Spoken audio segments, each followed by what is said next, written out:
পদ্ম, আপনার নামটা বলতে আমার খুব ভালো লাগছে। পদ্ম, খুব সুন্দর নাম। তো মা আপনার হাসব্যান্ডের বিরক্তির সীমা এমন এক জায়গায় চলে গেছে, যেখান থেকে তিনি আসলে ডিভোর্সের কথা চিন্তা করছেন।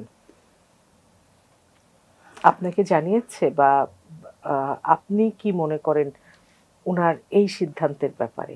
উনি যদি এরকম সিদ্ধান্ত নেয় সেক্ষেত্রে তো আমার কিছু আসলে করার থাকে না। কারণ সংসার তো দুজনেরই।